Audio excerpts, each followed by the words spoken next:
Howdy folks, it's me. I don't know, I'm gonna show that over there.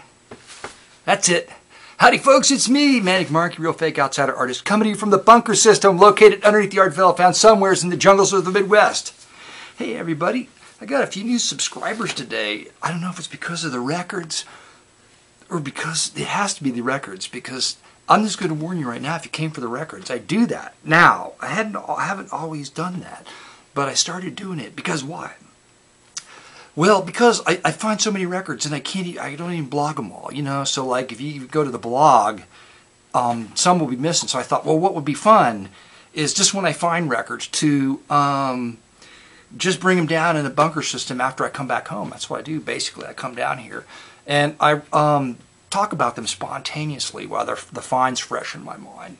And I got to get a lot of things wrong because I buy records that I've never heard before. Okay, now I've been collecting for long enough and have so many records that I know many artists, and I can, you know, interject tidbits of intellectualisms.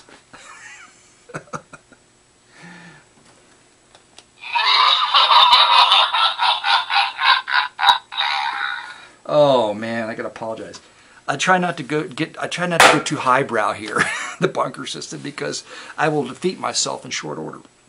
But sometimes you're gonna tune in and you're not gonna know what the hell, you know, because I just do what I want, and what I do is to amuse myself, and I hope you come along for the ride.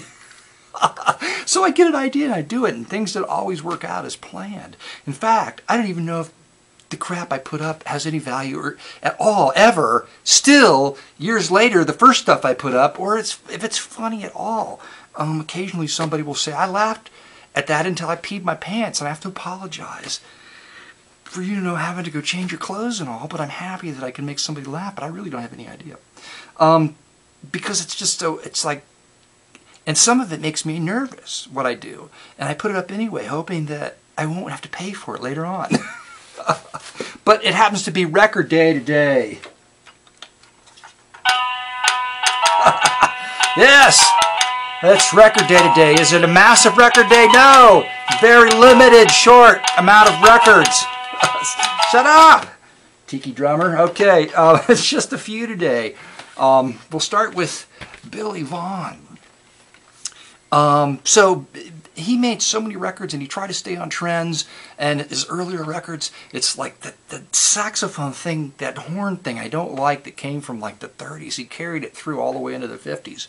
But then on the other hand, I've got a few Vaughn albums that are like weird and right up Manic Mark's alley, up in the atomic attic, up there and down in the bunker system.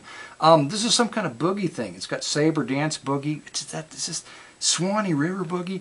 I can't even imagine him doing boogie. That's why I bought it, you know. And Dot is kind of a budget label, but that's who he recorded many of his albums for, on Dot. So I don't have any idea. Another artist, two artists today that I've never heard of before. Richard Maltby, Swinging Down the Lane. Here's a woman in not very sensible shoes, walking her poodle, and there's the stalker right behind her, getting ready to do something with his cane and throw her into the bushes. I can't wait to listen to that album. Paul Desmond Blue. Paul Desmond, saxophone player. I hope he doesn't do that 30s saxophone Lawrence Welk thing on me. But it was a nice cover. And there's strings. Oh, 1962, I think it was. RCA, God bless RCA and Command. They always put dates on their albums, which is very helpful. It's Raining Bongos again. What is it with me and this record, too? Now, I didn't get another one of the Esquivel, not another Esquivel, but the one of his. They've got one at Half Price Books. They priced it at $15. Not that one, but another one, which I want, and I'm just going to wait. Fortunately, they put it in a plastic sleeve. It'll sit there forever, and they'll mark it down, and they'll put it in a cheap bin eventually, because they'll never get 15 bucks for it. Now, this isn't the last album I'm going to hold up, but this could be my score for today. I just love this thing. Look at this. It's got a die cut and a plastic inset. You can see it changing. It's in motion. And it's it's a Hollywood pop symphony with the world's leading percussionist and special Sound effects. Okay, Hollywood pop, but there's not a project number 100. There's not a label on it, and you go to the inside, and there's something that says Sonic Workshop, but you really don't know who put this together until you see that it was put together by D.L. Miller. And D.L. Miller, his picture isn't in here, I don't think. D.L. Miller was the guy that started Somerset. This is a budget label who put out 101 Strings, yeah, and some other good albums, okay. 1960. I don't know where this fits into his timeline or if I'm going to be able to find any information out about it, but I probably will play it. I'll probably play a track off of it because I was very excited to get that gimmicky cover. Star Wars, covered by Meko?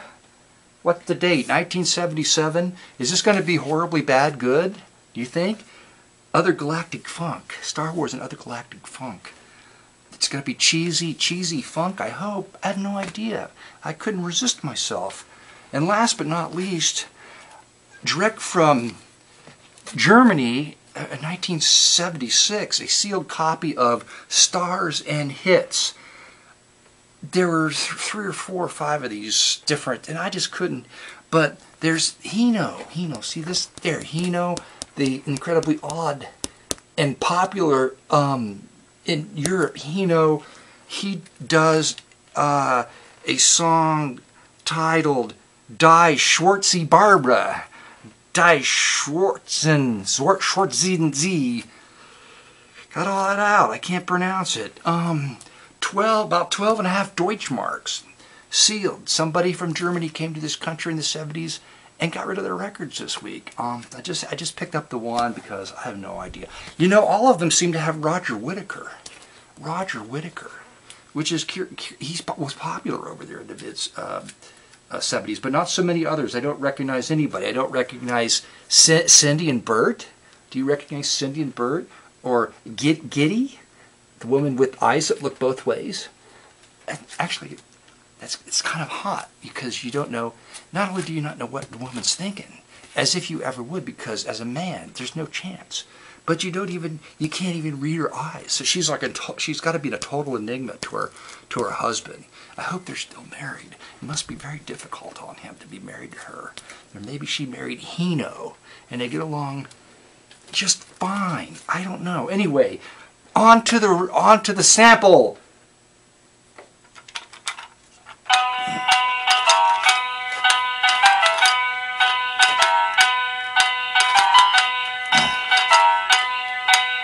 Trying to get that chipmunk thing down.